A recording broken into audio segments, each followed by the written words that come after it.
Ah, man, that scratches where I itch.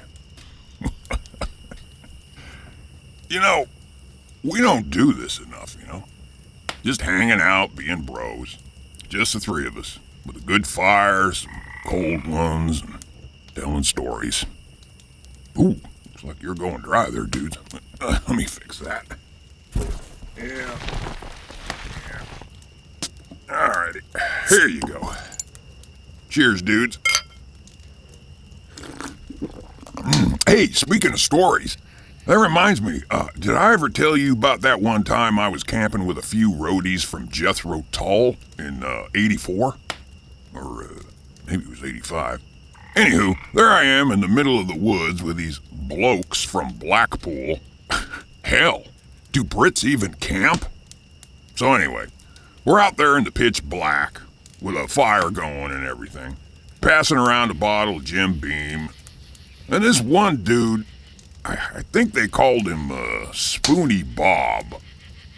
Don't ask me why. Anyway, Spoony, who was about the size of an Alabama outhouse, and smelled about the same as one, pulls out a goddamn flute and starts to play the thing. Now, first off, a flute does not belong in rock and roll, right? I mean, it sure as shit doesn't belong on a camping trip with a bunch of dudes. Anyway, not only does Spoony Bob start playing this goddamn flute, the dude can't play a lick. I mean, it sounds like somebody's choking a chicken, right? I mean, Spoony sucks. So, as I'm sitting there thinking, there ain't enough Jim Beam in the world to get me through this shitty flute solo, when the other dude, named Nigel or Niles or something fucking British as shit, he leans over and hands me the biggest spliff I have ever seen. I mean, this thing was almost as long as Spoony's flute. Anyway, Nigel or Niles or whatever, he lights me up, and all of a sudden, out of absolutely nowhere, huh?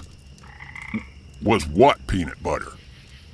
You mean the joint? Yeah. Well, no. I mean, peanut butter flavored weed? Well, yeah. Sure, peanut butter's yummy, I guess, but... Well, we don't have any peanut butter, okay? So anyway, like I was saying, I blaze up this giant blunt when all of a sudden, right out of nowhere, this... What the fuck? No, we don't have any peanut butter, okay?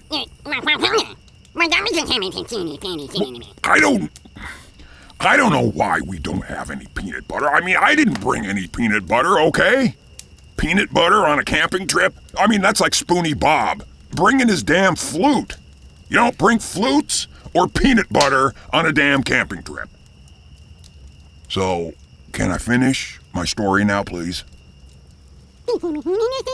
No, Spoony Bob didn't have any peanut butter either. Just his stupid flute, which he was playing badly, and so I... This story sucks. Yeah, this story sucks.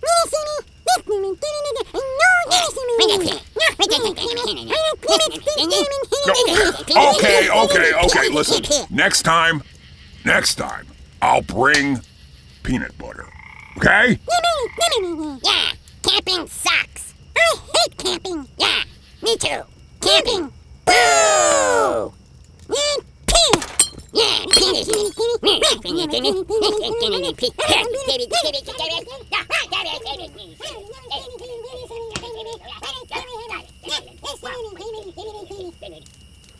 Camping. Boo!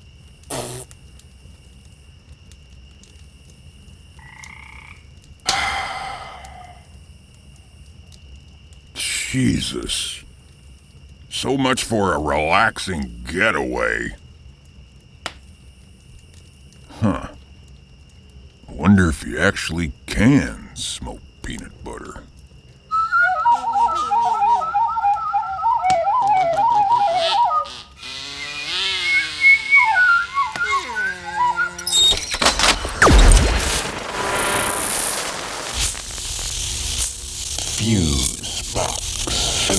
Okay,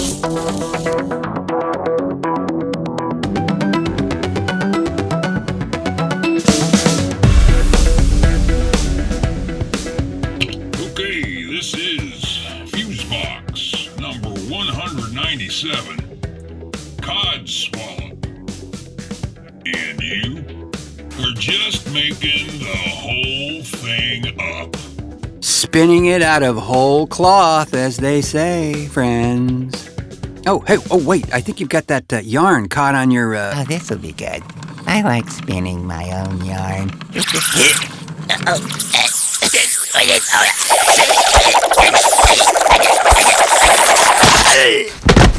Yeah, sorry about that, guy. Hello, friends, and welcome into this, the 197th edition of Fusebox, inventively entitled Codswallop. And more on that in a bit. I'm your on loan from a competing podcast host, Marc Rose, and over there, hands flying in a blur across the buttons and dials and orbs and little floaty things, is the Archbishop of the Bell Curve, Milt Keynes, everybody. Well, thank you kindly. Now, that title there, that doesn't refer to abusing a fish, or is it? Oh, certainly not, Mr. Keynes. We're animal lovers around here, you know. You know that. Well, yeah, that's what I thought. But, walloping a cod seems a little aggressive for you, so I was just, checking, bro. Well, sir, you'll be no doubt relieved to know that this term actually refers to a ripping yarn, a fable, or a fanciful tale or story. How the hell do you get that from cods? Well, you know what? It's actually an interesting etymology. One thought is that it appears to have been cobbled from the word cod, meaning joke, and wallop, which is actually a very ancient slang term for beer. So the two together meaning imitation beer, loosely. So they added that S to what? Make it easier to say? You're correct, sir. Yeah, that's right. Absolutely. Oftentimes that S or a similar connective tissue thingy is just added for the sake of pronunciation. They actually have a term, yes, for that process, by the way. It's called an interconsonantal. Oh, yeah. Yeah, like intercontinental ballistic missile. I did see what you did there. So we're talking storytelling on this one, friends, and later in this here very program, I have a segment of Spotlight on Film, which will regale you with a review of a brand new collection of international films that have all been bundled together in a collection called All the Haunts Be Ours. So stick around for that. Yeah, I'd have to say stories have been pretty thick lately. Like every damn one is another Paul Bunyan-sized crock of shit. Oh, yeah. We've seen some pretty crafty, creative fiction in the last few years, that is for certain, and not everything that we're going to be yakking about on this program this time is from the crooked mouths of politicians. Or judges. Judges? Oh, you mean Justice Alito? Sammy the Bull Alito. I think it was in his confirmation hearing that this guy was saying that Roe versus Wade was an important precedent of the Supreme Court. Hey, I'm no lawyer, but he's under oath here and stating pretty damn clearly that, well, that Roe versus Wade thing's okay by him. Don't see any reason to revoke it. Recall is a bitch, ain't it? Yeah, so's perjury. I mean, really, man. I think there's a case here for not coming clean at this confirmation hearing about his feelings about this thing in the first place. Point well taken, Mr. Keynes. Draft or no draft, this statement, this opinion, flies in the face of his testimony during the confirmation hearings. Now, had he actually been thinking, he would have billboarded his, quote, change of heart on the subject there by saying just that. I've had an epiphany, and I can no longer support this ruling. Ta-da! There you go. Well, according to his draft, he thinks Roe v. Wade was always wrong from the very start and should be overruled. Seems to kind of contradict his confirmation testimony. You think? Creative storytelling with a side of perjury. I would really be interested to see how this plays out, but it's safe to assume that there will be nothing forthcoming on this one. Yeah, we're kind of in that loop lately. Well, there will be accountability, though. Well, I'm keeping a light on for it. Yeah, it's getting to be a Codswallopy walkback season for sure, friends. The recent tape recordings concerning Senator Kevin McCarthy and others that have emerged from the shadows lately, all of them, they paint a very, very different picture than the one we've all been shown. I think this one has more hair. Yeah, and a much longer nose, it would appear. I mean, you gotta imagine all this stuff will catch up to them sooner or later, right? Well, call me an optimist, but I do believe that. And I'll tell you something else, too. You have the floor. Thank you. Maybe that chair, too. Well, now, this may not be as satisfying for all of us onlookers, but you gotta believe that everybody gets their slice of accountability pie in the end. Now, we may not see it, but I assure you, what goes around definitely comes around. Kind of like a virus. Or Aunt Martha's fruitcake. Yeah, that one that has the danger heavy lifting sticker on it. Yes. Well, let's just take a short break here. And when we return, we'll take a look at some storytelling that will send a shiver or three down your spine. And there is something strange to be sorted out down there. The show for everybody, but not everybody will like it.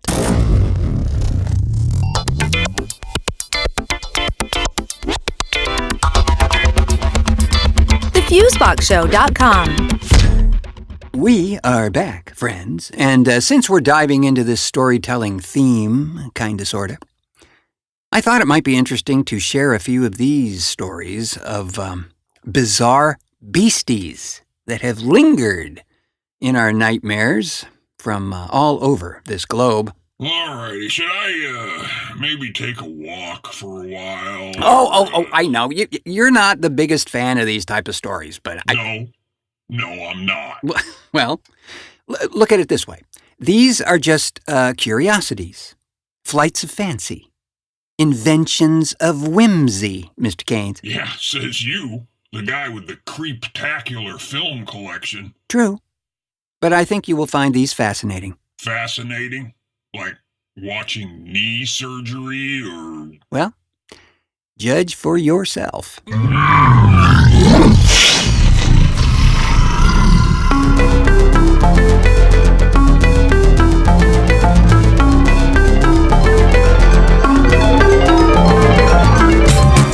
Our first one comes from Tanzania, specifically the island of Pemba in the Indian Ocean. Now, this critter is called the Popobawa, and it's a shape changer kind of thingy. Sometimes it can be a bat, sometimes it takes human form, but it seems to prefer to come out only at night, naturally. But some say they have actually seen this thing during the day. Now, the Popobawa, batwing in Swahili, is indiscriminate in its targets, but in a common retelling, the spirit seems to sexually assault men. What? Oh, for the love of... Does it make you feel a little squeamy in there, Mr. Keynes? Is that what's happening? Well, how the hell does that work exactly? Well, according to a BBC report on that very angle, quoting from the report here, some men are staying awake or sleeping in groups outside their homes. Others are smearing themselves with pig oil, believing this repels attacks. Well, unless you're maybe a female pig. Yeah, I suppose. A peasant farmer named Miyaka Hamad claims that he was attacked by a Popobawa in 1997. He said, "I couldn't see it. I could only feel it. But some people in my house could see it. Those who've got the spirits in their heads could see it. Everybody was terrified. They were outside, screaming, 'Hoyo!' It means the Popobawa is there. I had this bad pain in my ribs where it crushed me. I don't believe in spirits, so maybe that's why it attacked me. Maybe it will attack anybody who doesn't believe." Ugh, fabulous. Well, as long as you don't plan a lengthy retreat in Pemba, Mr. Keynes, you should be fine. The Popobawa story is actually rather new, only dating back a few decades. Apparently from a time of civil unrest following the assassination of the country's president. The popular thinking goes that after a Popobawa attack, victims must spread the word to others on Pemba. Otherwise, they will continue to be visited by the Popobawa. Oh, now here is a delightful gem from Japan. This one has to do with a school's bathroom, most specifically, the girls' bathroom. Well, you have my attention. Well, they say if you go into the girls' bathroom on the 3rd floor of the school building and then walk to the 3rd stall, you might find her. Who? The female gym instructor? No, Mr. Keynes. No. But what you do have to do is knock 3 times and then call her name. When you open the stall door, a little girl in a red skirt will be there. The little girl with the bob haircut is Hanako-san, and she wants friends to play with. Maybe. Or perhaps she wants to drag you to hell through the toilet.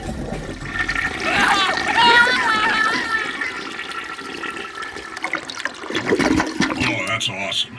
Just when you thought it was safe to use the bathroom. But was it ever really safe? Depending upon which part of Japan you live in, she might have a bloody hand and grab you, or be a lizard that devours you. Now, of course, my question is, who in their right mind is going to come calling on this gal? I mean, you gotta want this, right? I think for some, it's just the allure of the danger that it might pose, right? I'm also sure that many folks who have tried this have really only in the end encountered Hiro cleaning the bathroom.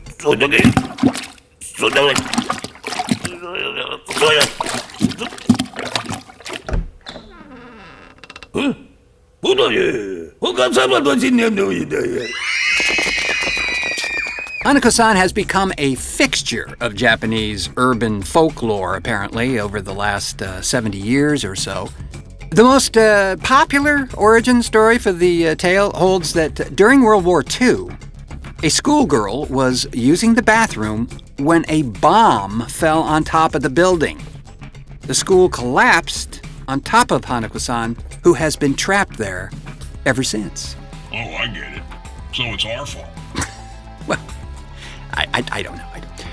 But wait, Mr. Keynes. Hanako isn't the only schoolgirl who haunts Japan's school bathrooms. Kajimireko, another young girl, was said to have been cut in half by a train. Now, her disfigured spirit inhabits bathrooms, asking children who enter the stalls where her legs are. The legend goes that if Kashimireko is not satisfied with their answer, she will rip their legs off. Where do I get off this train? Well, right here probably.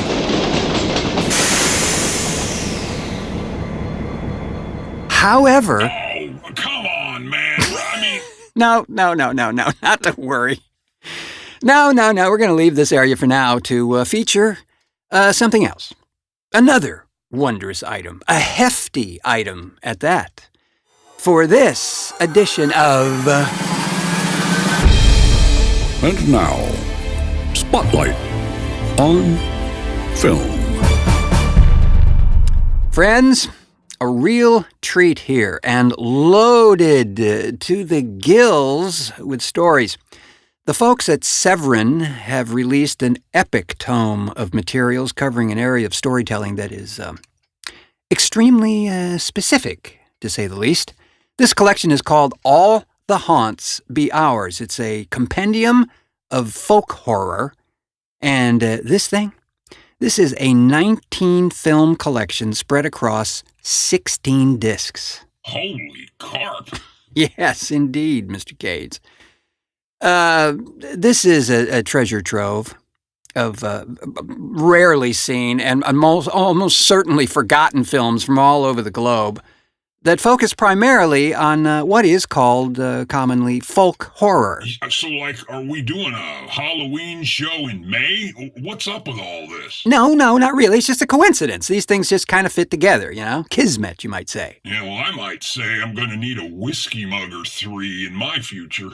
So, when the term folk horror is mentioned, the first thing you're probably going to think of is like Grimm's fairy tales, or if you're a film buff from the silent era, Paul Wegener's Gollum, or perhaps Christensen's Hoxen, something in that world. But I assure you, these are films that are considerably far afield of that standard path. Is that path really standard? Well, it is in context, Mr. Keynes. Carry on. Thank you. One of the smartest moves in this collection was to feature the Kier La Janis documentary Woodland Dark and Days Bewitched, which is a 3-hour excursion into this genre. And many of the films referenced in this doc are included in the collection. And there are over 200 films mentioned in this documentary and scores of interviews with both film historians and filmmakers. It's a brilliant way to get you started on this adventure, as many of these films are virtually unknown beyond their countries of origin. Now, I got to hasten to add here, too, that although the running time of this doc seems to be like, a huge time commitment, it flies by. In some cases, I found myself thinking while I was watching this thing, I want to know more about that one, or maybe that one, and in many cases, the film was in the collection. So do I need to clear the calendar for a month to watch one of these films? Well, the short answer is no. Most of the material collected here is a normal feature length, but many things in the collection are short films. Actually, in a number of cases, in the extras of a certain film, you'll find a few of the filmmakers, short films, or perhaps additional features about the film itself or related subject. I mean, it's just crammed full of diversions here. Now, I can mention a few of the films in the collection, too. Eyes of Fire, which starts off on disc 2, is an American entry into this collection, and evidently was unavailable on home video for decades. And the plot is basically that a rogue 18th century preacher and his followers make their way downriver to establish a new settlement beyond the western frontier and encounter a forest enchanted by strange spirits that will bring an apocalyptic madness upon them all. Well, that sounds cheery. Yeah, it really is a fun ride. A bunch of extras on this one, too. Some early films by the director Avery Crounce, and an actual longer cut of the film that was later shelved for the version presented here. On disc 3, Leptirica by Jordi Karajevic. He's from Serbia. Now, this is based loosely on a Milovan Glicic's classic from 1880. It's a Serbian vampire story called After 90 Years. Now, the thing here is that this thing actually preceded Bram Stoker's Dracula by nearly 2 decades. Just saying. Jordy's adaptation is a subversive and darkly erotic take on Gleeshik's pastoral tale, and it centers around a group of rural villagers beset upon by the infamous vampire Sava Savanovic, who has taken up residence, by the way, in their local flour mill. The bunt cake of death? Well, some actually are quite inert. Immovable objects, really, you know. Other titles on here are Vij, the classic Russian tale set in 19th century Russia, where a seminary student is forced to spend 3 nights with a corpse of a beautiful young witch. Yeah, you can just figure that one out for yourself. A very rare Italian film, Il Demonio, that the fans of early Italian Gothics are just going to jump up and down for. The famous Czech film Witch Hammer, which is set in 17th century and revolves around a witch hunter and the horrors he visited on a small village in Velké Lozny. It's been called an Eastern European counterpart to the now infamous Michael Reeves' Witchfinder General, that's the one starring Vincent Price for all those keeping score at home, and Michael Armstrong's Mark of the Devil.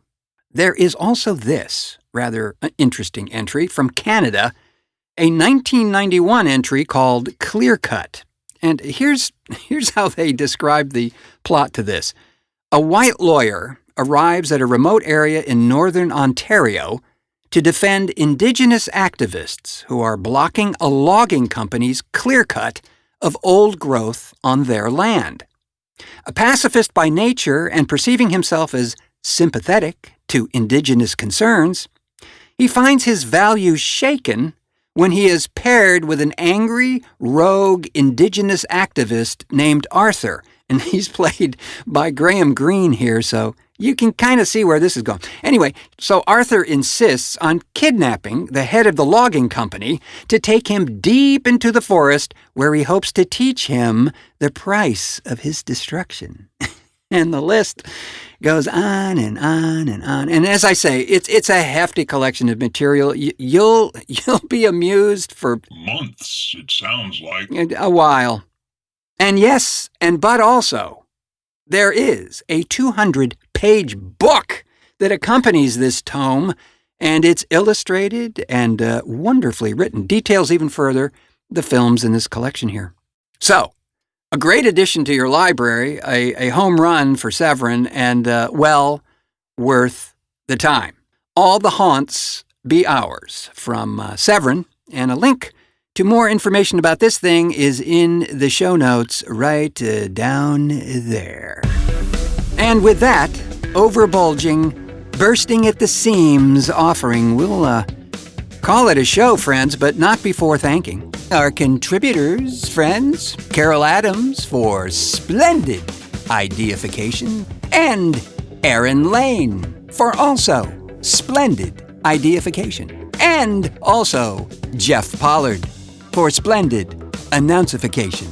Thanks as well to the maestro of the meters over there, Milt Keynes, for technical assistance and so forth and so on and all that. Pleasure's always, and folks, if it hasn't pinged your brain box yet, go ahead and subscribe to this here show and maybe leave a 7 out of 5 star review or comment. That would really be great. It surely would.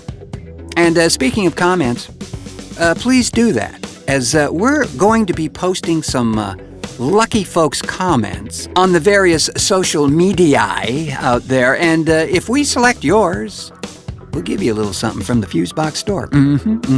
Just the way we roll. It is indeed. It is indeed. I have been your hiding in plain sight, but only in a darkened room host, Marc Rose, saying, until our next cartoon.